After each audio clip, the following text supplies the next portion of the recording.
Hello and a very warm welcome to ET CFO presents ET Studio CFO Blueprint in partnership with SAP. I'm your host Devina Lasson. Now in this series, we're thrilled to bring you conversations with India's leading CFOs to help us get unique insight about the journey of the modern CFO. We're happy to partner with SAP, a market leader in enterprise application software. Now, SAP has recently announced a program for startups called Grow with SAP for Scale-Ups. As part of this program is a community called the Hyper Growth Hub that puts startup leaders in the spotlight through exciting programs like CFO Blueprint. Alright, on this episode, we take a look at building a strong compliance strategy, the CFO's biggest challenge. Now, building robust compliance strategy is a multifaceted endeavor that demands proactive leadership, strategic planning, and collaboration across the organization. CFOs, as guardians of the financial integrity, are uniquely positioned to drive compliance initiatives and safeguard the interests of all the stakeholders involved. So here to help us understand how CFOs are embracing this challenge with diligence and foresight is a very esteemed panel of guests. I'd like to warmly welcome Rajesh Warrior, the Head of Finance, Better Place, and Siddharth Mehra, CFO, Zolo Stays. Gentlemen, welcome. It's a pleasure to have you here today. So Rajesh, maybe we can start with you, and if you can help us just understand fundamentally how the role of the CFO is so integrated into building a strong compliance strategy for the organization. Right. First of all, thanks Devina for having us here and talking about compliance, which is a topic very close to my heart. Yes.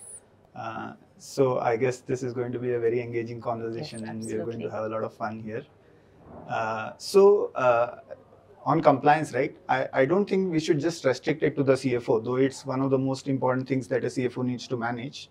But I think the board right from the board, it needs to start right from the board, right? The board of directors, the CEO, they all should be involved in building a strong compliance strategy, right? Absolutely. And it's quite very important that we have a compliance mindset in an organization, right? And it should flow from top to bottom, right? Yes. And we need to have strong systems and processes in an organization to take care of compliance. Yes. And we've seen, actually, we've seen a lot of high-profile companies have been in the news recently, where they've been caught on the wrong end of compliance, right? We've seen notices being raised on them, right? Demands, penalties, right? And we've also seen some of the companies have had to shut down their business temporarily. Stock prices have plummeted, right? There's a huge reputational risk at stake. So I think given all this, right, it's imperative for an organization to build have a strong compliance strategy. And I don't think it's quite difficult, right? You need to have strong systems and processes in place to take care of the compliance, right? Yeah. And once you have the mindset, you have the systems, processes, you train the people, right? This is something that can be taken care of and can be managed, right? Yeah, absolutely. You need to have strong review processes. You need to ensure that if there are any issues, they are addressed proactively, right? And you need to have periodic audits, right? And if you take care of all of this, then compliance can be managed. Absolutely, absolutely. And we're going to deep dive with you on all these systems and processes and how really as a CFO you recommend that they are put in place. Before that, Siddharth, let's get you in on this. Opening comments as well. I believe this will be very interesting from you because you don multiple roles in your organization. So again, as a leader, looking at a top-down approach, how do you really ensure a robust compliance system in the organization? Well, thank you. Before that, I think, Devina, the thing that we need to understand is what does the word compliance mean? Sure, yes, right? yes. The word compliance comes from the word comply or complete. That's the English Oxford Dictionary meaning, right? And when you think about complete or comply, right, it is about being amenable. Yes. It is about being obedient. Yes. Right? It's about adhering to certain instructions, certain words, certain acts. We all see compliance in our daily lives, right? You can think about your kids, right? And you can say, my kid is not listening to me, right? He's being disobedient. Yes. Essentially, you are saying he's being non-compliant, right? You can do the same thing with your spouse, with your partner. Why doesn't he understand, right? It's not obeying the orders and instructions, right? So compliance is not just about a checklist. Yeah. Compliance is about a way of life, right? in this kind of gray area scenario, again, regulations are constantly changing. The goalpost is constantly changing. How do you as a CFO really prioritize the order in which you choose the compliances which come at the top and which ones are secondary? And how do you keep up with the ever-changing regulations as well? Yeah. So I think that's a very interesting question, right? Because there are so many laws, right? So how do you prioritize, right? And I think it's simple in that sense. You need to follow the 80-20 rule, in my view, right? 20% of the laws or the compliances that you need to do are quite critical. Yeah. Critical in the sense, like, if you fail to comply there, it could have severe adverse implications. Yes, sure. For an organization, Sure, right? Like yes. we mentioned earlier about the reputational risk, the penalties, business getting shut down. So I think it's quite important that we identify those laws or regulations, and there is a lot of focus around complying with those, Yes. right? And the top management needs to spend time on those compliances, right? They need to ensure that the organization is complying with those laws. Yes. There has to be periodic reviews, right? Sure. And the rest of the 20%, they are also important, but the repercussions are not that severe, right? So you could have some leeway around those. I'm not suggesting that, but you could, right? Potentially. So as long as you have strong systems and processes which take care of compliances, you have the right tools, I think the rest of the 20% can be managed on autopilot, right? Okay. And also sometimes organizations, right? Legacy, you call it legacy or how they've been structured, right? They're strong in certain areas of compliance, whereas certain areas, they may be lagging behind a bit, right? So you need to identify those areas and focus on those, right? To set them right. So I think these are strategies which an organization could employ. Yeah.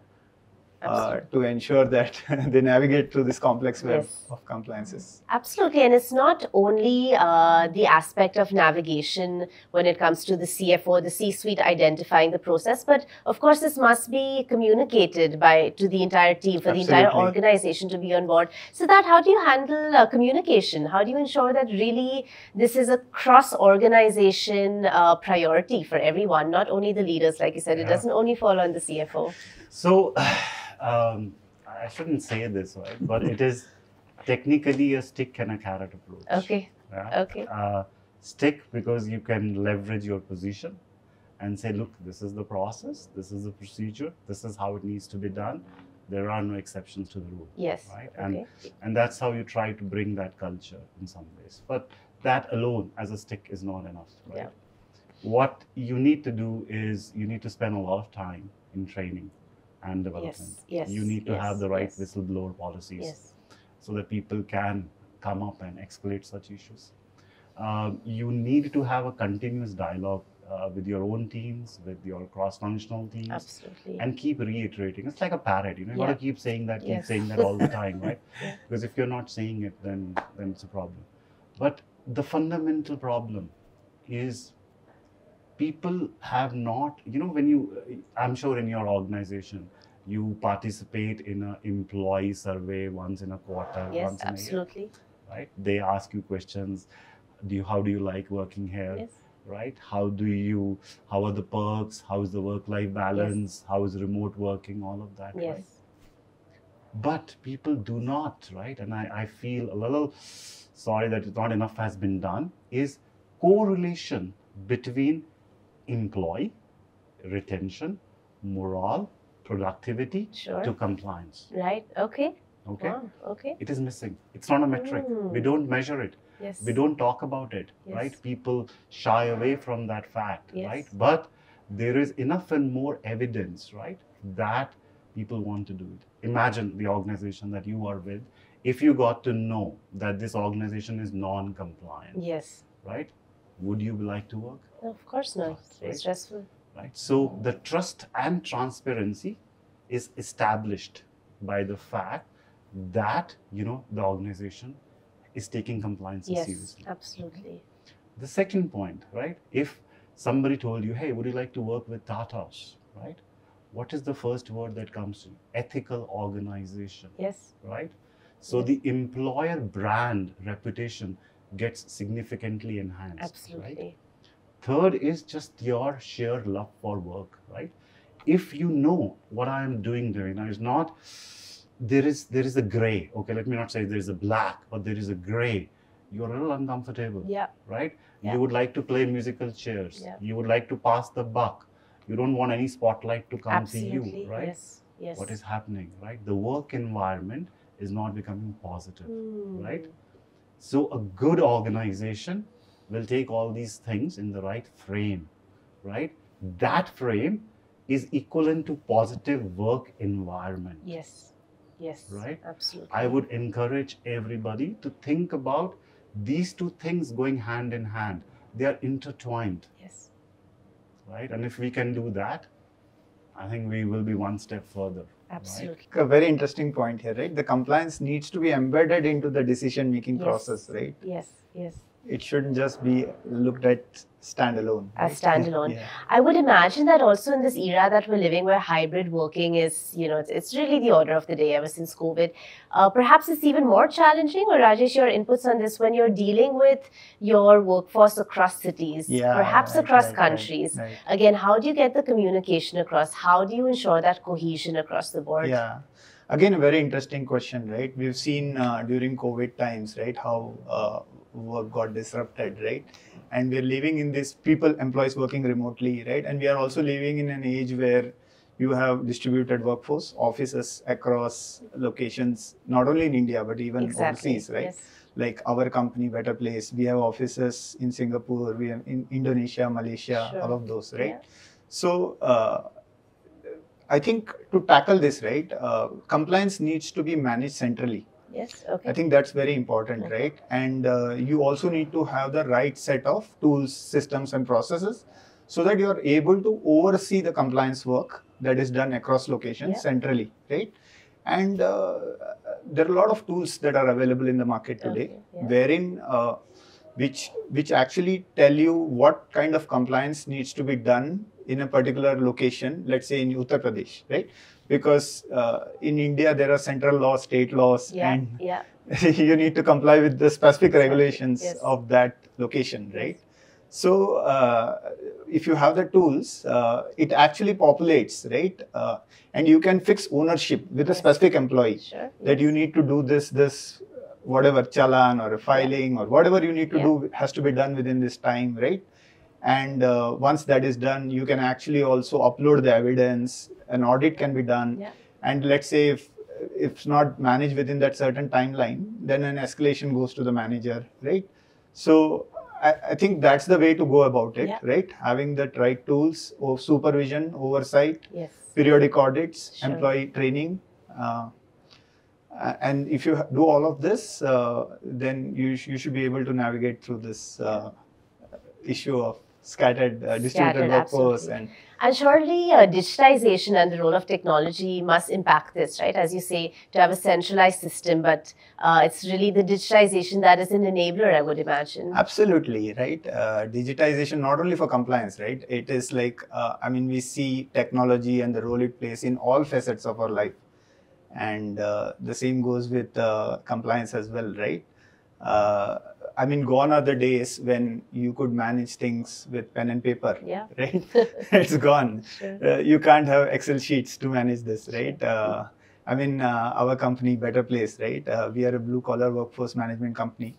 And we actually take care of employee blue-collar workforce requirement for companies right from hire to retire. And it's all managed through it's all through systems, right? Through an app, right? And compliance is like on autopilot, right? The data is captured and all the forms. For blue collar, you can imagine the kind of compliance that you need to go through, like PFA, SIC. All of that is automated, completely automated. So I think automation is now a way of life, and you can't shy away from it. Companies need to invest in having the right tools. They need to allocate budgets towards it. And I think that's the way you go about it. Yeah, absolutely. Yeah. Digitization is the order of the day. But sometimes the lens we use to see at technology is cost saving. Cost efficiency. Right. It's not that. Right. You may still be ending up paying more money but it gives you more transparency. Right. It gives you more reporting. It Yes. gives you more visibility. Yes. Right? It should be okay. Right? Yes. So technology should not be looked as a substitute to cost or Yes. reducing your cost. Yes. It should be looked at a way to strengthen people. Absolutely. Absolutely. Right? People are the ones who will hold those principles. Yes. Yes, wonderful, wonderful, absolutely. And gentlemen, as we slowly move towards the close of this conversation, you both brought up so many extremely relevant points. It's hard to really hone in on a few bits of it. But of course, people are at the center of everything in any organization. We've spoken a bit on how you ensure communication across different people, but how do you really ensure that all teams are working together in sync and together as an organization when it comes to compliance, keeping in mind the goals of the organization ultimately? So how do you really ensure this cross understanding amongst teams to uphold the organization's objectives, Rajesh? Yeah, so I mean, there are multiple teams in any organization, right? And especially compliance is something which legal risk management teams closely manage, right? And it's because that's part of their jobs, KRAs. They review agreements day in, day out, right?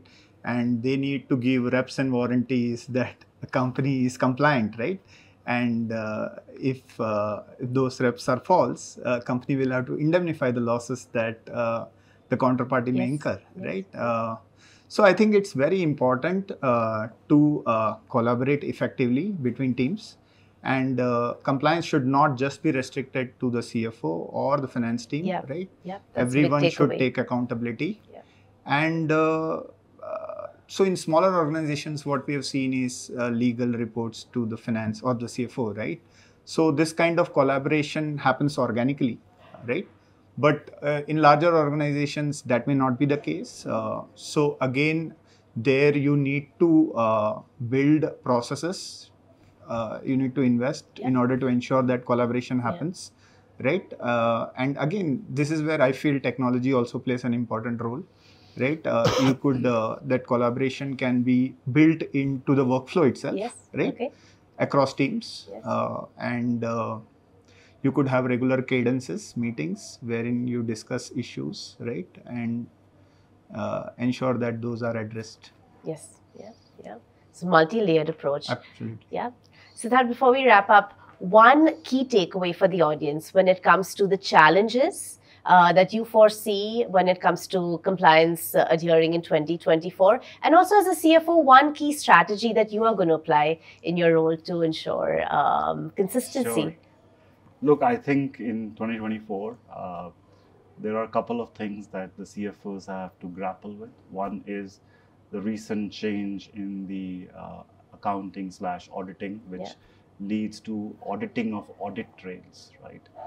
There is a lot of work that is happening behind the scenes for organizations to get ready how they will get those audit trails working. A lot of effort, a lot of cost, but I think it's going to be a big focus of the statutory auditors this year. The second piece is about ESG. I think ESG is now starting to become a reality. There is a certain compliances the top 100 companies need to do, top 1,000 companies need to do. I will not be surprised in the next 3 years. SEBI mandates this for all the organizations that they have to do ESG compliances, do assurance on ESG compliances. So I think the CFOs need to prepare towards that. Absolutely. My strategy as a CFO is in 2024. I just say, that keep talking, keep the dialogue going on with people. Continue to use your stick and carrot approach, right? Oscillate between optimism and realism. That's what I will keep doing. Yes. Adding on to what Siddharth said, right? There are quite a few emerging themes now, right? Like artificial intelligence, right? It's catching up in a big way. And I'm sure there are going to be regulations around it, right? So absolutely, you need to figure that out, right?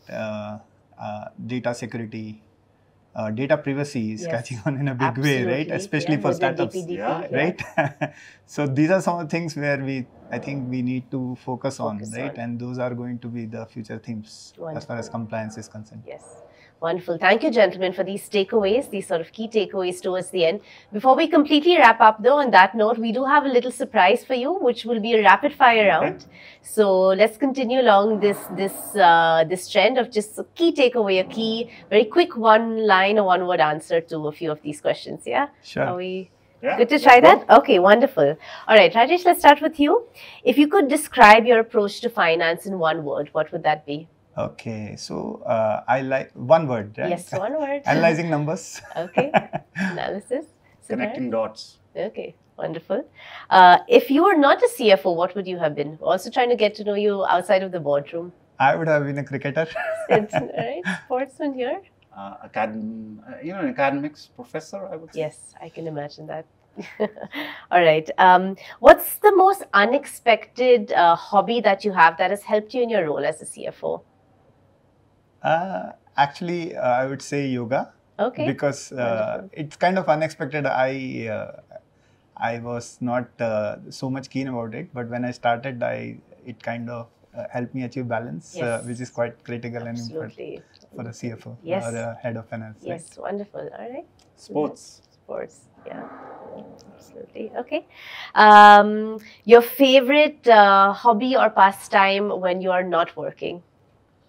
Spend time with my kids. Sure. Absolutely. Walking and listening to some podcasts.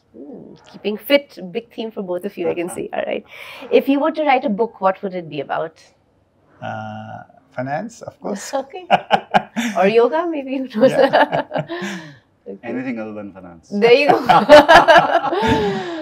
But it would be about, I think, something which is very, near and dear to my heart is, how do we, in our country, expand spiritual tourism? Wow. Right, so that the growth of villages, the growth of rural areas, they get connected to the mainland. Yes. We have a very, very rich heritage and culture in our country. It's unfortunate that those places are getting dilapidated. Yes. They're not getting the right funding. Yes. And if I could do something about that, I would love to do that. Wonderful. That's a big vision you have there. Yes. Very wonderful. All right. And gentlemen, finally, one reason why you love finance. I feel finance is a very critical function for any organization, right? Because finance, like you mentioned, right, it helps connect all the dots. They have access to whatever is happening in an organization. And at the end of the day, everything is measured in terms of money, right? It's return on investment. Yes. And that is why a not-for-profit organization is there in the first place, right? So I've always been fascinated with numbers and how money works, right? So that's why I find finance very interesting. Yeah, absolutely. Yeah. Look, I told you off the camera that I'm a CFO by accident. Yes. But the thing that I love the most is it always allows me to question what is the right thing to do. And as a principal, I love this. What is the right thing to do? Yes. Coming back to compliance, ultimately. Yes. Wonderful. Gentlemen, thank you so much. It's been an absolute pleasure to have you on the show. Thank you so much for joining us. Thanks a lot. Right, on that note, we conclude this episode of ET CFO Presents ET Studio CFO Blueprint in association with SAP. Now, don't forget to search online for Grow with SAP for scale-ups. And do tune in next time for more strategies and solutions to navigate the evolving landscape of finance from India's industry stalwarts. Until next time, many thanks for watching.